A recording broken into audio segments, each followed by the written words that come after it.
Go.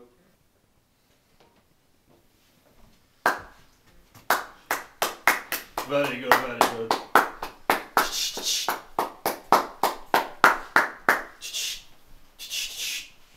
Left Pete, left Pete. Right bit, Will, right. Look right, Will. Can I just one with Pete with the shirt? That's nice, Pete.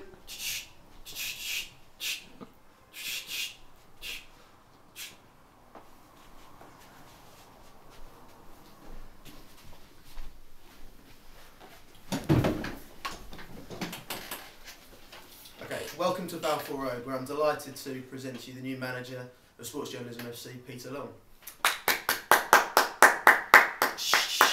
This club has a rich tradition, and who better to continue that tradition than one of our own? We're confident that we have the right management team in place now to build on the good work that Chris Plum did last year, and I'd like to place on record my thanks to Chris.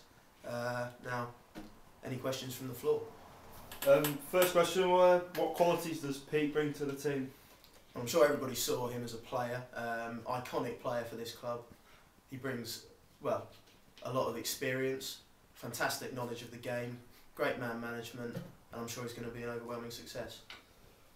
Question for Pete himself. Will you be looking to bring in your own backroom staff? Yeah, I think I've made that clear from the start. Two people I've been looking to bring in for a while since I was asked to do this job is Steve Alderson as Director of Football, and I'll also be looking to bring in Vodka Pete as Chief Scout. He's very good in the Irish leagues, and that seems to be where a lot of talent's coming from nowadays, so yeah. Peter Byrne, Stoke Chronicle. Do you think Vodka Pete will be looking to leave Stoke? Will he be looking to leave Stoke? Yes. It's tricky to say. I mean, I've got him in on a sort of... I think basically Vodka Pete will be working from home, but the work that he'll be doing will be invaluable to the club. What are the reasons for Chris Plum's departure? Well, I think Chris just realised that he'd taken the team as far as he could. The work he did was fantastic. We finished 4th in the league last year. That's a great achievement. There are some very strong teams in the league. It's a competitive format. But we're now just looking to maybe take this club on a little bit further and maybe really challenge for the league next season. You're supposed to challenge for the league. Will Pete be supported in that? Yeah, well, I mean, obviously, as with all the clubs in this league, there's a very tight wage budget. But Pete's aware of that. He knows what the situation is.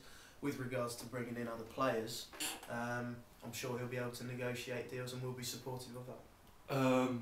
But will he get transfer funds? I'm sure there are players that... I've asked for Messi, but the chairman's not been overly keen on that one. No. Very good. Very drawn, very drawn. The budgets that I've been told available, it is there for the desired players. We're not going to go out and just buy anyone for this club. This is a great club. You all know, you will see me here for a long time now. And this club means a lot to me, and I wouldn't bring just anyone to this club. People who believe in the club's ethos. See, you talk about players arriving. Maybe players leaving. There's been a few rumours about Jonathan Croft maybe moving on to George. Any transfer dealings will be done through the chief executive, and that's not really a question for Pete to answer. I mean, he'll be any players that Pete wants to keep will stay at the club. But is Croft unhappy at the club? Not to my knowledge, no. Rumours of him refusing to sit on the bench for the final game against George. Every player wants to play. We've got a competitive squad. Competition for places is a good thing, and I know Crofty well. He's been a good lad in the 2 seasons that I've been in. Ever since I came in from Santander, he's been absolutely outstanding. I mean, his mentality was questioned slightly at the end of last season, but I don't see any reason why he can't stay. Obviously, moving from the playing side into managerial, but obviously staying as a player, do you think you'll be able to manage both roles at the same time? Obviously, the lads have been giving me a bit of banter since I got given the role, which was a massive honour for me. But I'd like to continue playing. I'm hoping that's not going to affect my relationship with the others. Obviously, I've had to distance myself slightly, but that's just the life of a manager. Look at Nicky Forster at Brentford, proving case that it can work well. But what does this mean for Chris Plum's future? And will he still be in the squad? I feel that Chris is very much part of my plans. I think maybe towards the end of last season he started feeling the strain in terms of pressure, and this is him talking very openly to me about it, and he's more than willing to be a part of this squad, and I'm hoping that we see the old Chris Plum again, the player that we bought. There was rumours of him that maybe going on to coach the Cambridge women's team and leading the squad. What do you think about that? I don't see any truth in that. No, I've not heard anything about that. See, moving on to players potentially coming in. Rumours of Jamie Allen, Dan Allen, Jake Watson, players like this. Any truth in these rumours? Which one? One at a time? Well, Jake Watson obviously he's played for the club before. Sold, maybe not the best time at youth plan. Maybe the rumours he was looking to come back. What was Jake's a fantastic player. You have to ask the chairman. I think we've made an offer for him. I think. Yeah, we've tabled what we believe is a very reasonable offer to Jake. It's up to him what he wants to do now. Do you think you can attract that calibre of player at this club? Of course, I don't see why not. I think we proved last year with our performances against the top teams we can give anybody a game on our day, and I don't see why anyone wouldn't want to play for us. So any deal for Dan Allen would be controversial given that he plays for journalism. Boo! I don't think it's right to talk about other teams' players at the moment. I'm not going to talk about any targets that Pete has. He'll identify, and we'll work to try and bring them in. And we're moving on to the Jamie Allen. Obviously, he's been parked at Foundry Court, the feeder club where Craig Naylor was brought him from. There's obviously no fee would be involved to bring him in, but is he ready to step up to the first team? I've spoken to Jamie. I mean, he's a fantastic player. He had a trial with us briefly last season. He's always given everything. In that 1 week of training we had him, he was absolutely excellent. Commitment's outstanding. Him, along with Jake, are like you say, the calibre of players that we'd like to bring into this football club. I have a question. Obviously, with Dan Birch pulling out a few years ago, the finances of the club, were you looking into bringing in new sponsors? Well, I think on the commercial side, which is something I can answer, we can say that we're in the process of deciding our sponsor. Rumours have been circulating it'll be Crystals. That is one of the names in the frame, yes. Carefully, don't say crystal meth though. Well, obviously Chester's is another option we've heard rumours of maybe. Obviously with a fire in their headquarters, maybe money might be tight for them now. Well, also something that I think that we value is sort of growing from grassroots, and Crystals being a very local business is something that we'd like to support them with as well. Certainly, we've had it with Bottle and Basket for a few years now, and I think we'd like to continue in that vein. Just to touch back on your staff appointments or people you're looking to bring in, obviously Big Steve was manager of the team last year. He's been on gardening leave ever since. Is he going to be brought back in? Is that a definite thing, and will he want to come? Yeah, like I say, his title's director of football, but to be honest, I would think him and Vodka Pete would be working quite closely together. They're both men of the game, men of the world, and yeah, I'm just really excited about the challenge ahead. Obviously, moving on to other players who are at the club, OZ has been parked at Antwerp after being able to qualify for a work permit. Is he going to return? Is he played enough games for Botswana yet? Well, we certainly hope so. He's a player that, he always gives 100%, doesn't he? We've seen it before. He's a player that we like at the club, I'm sure. Yeah, his effort levels, his enthusiasm, the whole team, every time he's around him. You ask any one of the lads who's here at this club and they'll tell you, they'll have nice things to say about OZ. Obviously the newspapers suggest there's maybe racial undertones, a bit of a quad bomb situation with OZ being forced out and a sort of Zenit St Petersburg mentality at the club. I think those rumours always followed Chris Plum for a lot of his career, but I think they were very unfair in the end. I mean, that's very much in his past. You talk to Chris now, he's not like that at all. Obviously issues in sport and sexuality. Chris Plum, rumours of him being a lesbian. I'm not going to field questions like that. It's ridiculous. That's a silly question gets no answer. Beginning of last year, it appeared that most of the squad was struggling with fitness, especially Luca Persico. Would it be fair to say that fitness is an issue that needs addressing? I think in the case of Luca, I think anyone who comes back from a long-term injury is going to suffer with lack of fitness, but it's certainly something I'll be looking to instill into the players. There's Well, just quickly, will the diets be looked at as well? I hear that 2 helpings of Dolmio a day is not helping the squad. It's been suggested. Obviously Dolmio is a staple diet for a few of our players, but I think the big thing I'm going to instill this season is a great pre-season. I think I've spoken to Will about this, and I think the whole team's on board with a big fitness drive. The pre-season tour has been announced with Devon, and I think we're all excited about that.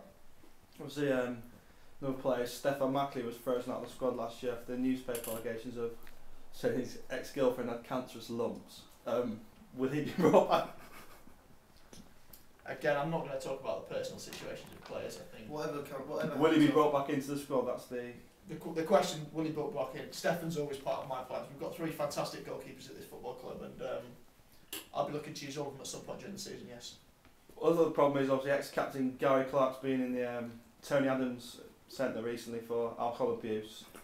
Is he going to be available for the new season? There was rumours he was out on the town last time. There's been smiles about it, but it's not a laughing matter. I've spoken to Gary.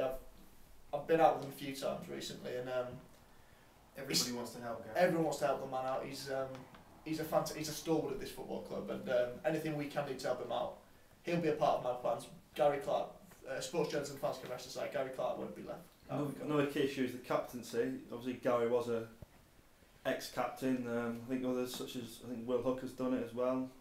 Is there going to be is Mike Boone going to be staying on, or is there going to be another? I think it's been a big talking point in the press all week, but to me the captain's got an important role in this team, because to me I see 11 leaders every time I see them out there, and even more from the touchline. We've seen there's some players in this team are very vocal, some aren't. Mike Boone's done a fantastic job as captain. I'll by no means be ruling him out of the job, but I'm not going to name a captain yet. And just a concluding question, Chris Anderson played last season, ended the season outfield, despite at the start of the season claiming he had the best handling in the league. Is he now an outfield player, or has Naylor cemented the goalkeeping spot? Well, I certainly didn't realise he had the best handling in the league. It was something he said It's about... often said he did have the best handling in the league, but... Was a Nelson Deeder comment? That's not something I've heard. Chris is a fantastic goalkeeper, but he's shown himself to be more than capable outfield. He just gives us more options. And is his ego a problem in the dressing room? Not at all. It's, we're all grown men here. We all have banter. We all know when it stops there. Chris is a part of that. Chris at times his temperament's been put into question, but his commitment to fitness in particular can never be questioned. I mean, he's in the gym 25 times a week. 23 hours a day. Yeah. But So I don't know when he sleeps. But does he go to the gym that much? Is that healthy for a player? It's a tricky one. Like, obviously he runs around like John Cena now, but it's affecting a lot of matches. So each to their own. That's all for me. Any more questions? I know some people wanted to talk about. Yeah, just quickly, Pete, I have a question about the referee situation. Last year there was some problems with the referees. You're personal friends with Christian Brooks, who's currently got his stage 3. Oh, there's no suggestions there that really cheating. No. No. I'm just wondering if you were all pushing for him to get a place as a referee this I year. think Christian's someone that everyone at the club knows very well. We helped him out when he was at a tough time. Obviously, Mike Boone was responsible for getting into a lot of trouble at the start of last year, and we felt responsible for him in some way. And so we've seen him through his refereeing badges. As we've seen recently in performances, not just on the pitch but off it, he's got excellent control of players. And I really hope he can bring that to the student league. Was there a question over there about Miguel? Oh yeah, Miguel. Miguel obviously was, well, it's a bit of obviously I know it's nice for you to talk about it. Obviously it's a delicate story and rumours about Miguel not being bought for his football abilities, but bought for the marketing strategy, the selling of shirts in Asia and such like, and so forth. I can rest assured that Miguel is brought in and he's judged purely as a player, and He's a fantastic player. His commitment last year was absolutely fantastic. He's prepared to sit on the bench, which in a team of... But is he not just another Dong Fangzhou and be playing in some... Not at all. I mean, obviously, the club's a business like any club is nowadays, and we need to sell shirts to make money. But he's like Will's alluded to, he's a fantastic player. He grew and grew last season, and once obviously the ownership's a difficult one. Chivas has got him for the summer, so hopefully he'll come back. And just another thing, speaking on strikers, obviously if Miguel can't return, you'll be short in numbers. Bernard has been linked. He's been labelled the new Collins Mbazuma. Will he be brought in? He's obviously on a free transfer. I've not made any inquiries, but we'll judge the situation as it goes. I wouldn't rule it out, but it's not something I'm looking at at the current moment in time. So that's all from the press. Yep, no, will be no questions about the Don Fleming court case. Just a few more photos, Pete. Pete, over here. Pete. Left a bit, Pete. Side to the left. Right, very good, very good.